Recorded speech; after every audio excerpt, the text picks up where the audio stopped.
సినిమాలపైన ప్రేక్షకుల అభిరుచి మారిపోయింది. డిఫరెంట్ కథలతో తెరకెక్కించిన సినిమాలనే వారు ఆదరిస్తున్నారు. ఈ క్రమంలోనే విలక్షణ నటుడు నవాజుద్దీన్ సిద్దికీ, రాధిక ఆప్టే కీలక పాత్రలు పోషించిన ఓ క్రైమ్ థ్రిల్లర్ మూవీ బాక్సాఫీస్ దగ్గర ఘన విజయం సాధించింది. థియేటర్ల తర్వాత ఓటీటీ ప్లాట్ఫామ్లో కూడా దుమ్ము రేపుతోంది. ఒక మర్డర్ ఇన్వెస్టిగేషన్ చుట్టూ ఈ సినిమా కథ తిరుగుతుంది.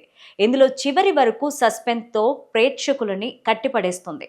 ఈ బాలీవుడ్ క్రైమ్ థ్రిల్లర్ సినిమానే రాత్ అకేలీ హై 2020లో వచ్చిన ఈ మూవీని హనీ దర్శకత్వం వహించారు. ఇందులో నవాజుద్దీన్ సిద్దికీ, రాధిక ఆప్టేలతో పాటు శ్వేత, త్రిగ్మాన్షు, శివాని, నిశాంత్, జ్ఞానేంద్ర త్రిపాఠి కీలక పాత్రలు పోషించారు.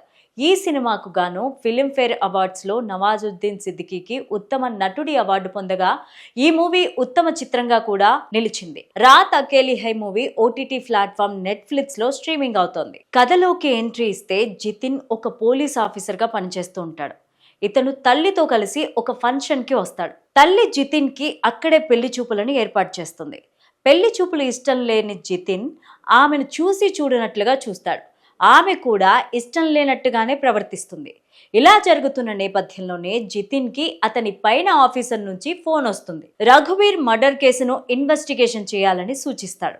జితిన్ ఆ ఇంటికి వెళ్ళి ఇన్వెస్టిగేషన్ చేయడం మొదలు పెడతాడు. రఘువీర్కి ఇదివరకే పెళ్ళైపోయింది. మొదటి భార్య చనిపోవడంతో రాధ అనే అమ్మాయిని సెకండ్ మ్యారేజ్ చేసుకుంటాడు. ఈ పెళ్లి జరిగిన మొదటి రాత్రిలోపే అతను చనిపోతాడు. అతనికి ఒక కొడుకు, కూతురు కూడా ఉంటారు. ఏమాత్రం బాధ లేకుండా కొడుకు తిరుగుతుంటాడు. వీళ్ళ దగ్గర రిలేషన్షిప్ ఏమైనా సంబంధం ఉందా అని ఆరా తీస్తాడు. అయితే జితిన్ రాధాను 5 ఏళ్ల కిందట చూసినట్లు గుర్తు తెచ్చుకుంటాడు. ఆమెను రైలు నుంచి దూకేటప్పుడు కాపాడి తన తండ్రికి అప్పచెప్తాడు జితిన్. ఆమెను ఇక్కడికి ఎలా తీసుకొచ్చాడు అని ప్రశ్నిస్తాడు జితిన్. మా నాన్న వీళ్లను అమ్మేశాడని చెబుతుంది రాధ. ఆ రోజు కాపాడి తండ్రికి అప్పచెప్పిన విషయం తలుచుకొని బాధపడతాడు. అప్పటి నుంచి ఆమెను ఇష్టపడడం మొదలు పెడతాడు. ఈ కేసులో ఆమెను ఇరికించడానికి ప్రయత్నాలు జరుగుతున్న విషయం తెలుసుకొని అక్కడి నుండి దూరంగా తీసుకెళ్తాడు. చివరికి రఘువీర్ను చంపింది ఎవరు? రాధకు ఈ హత్యకు సంబంధం ఉందా?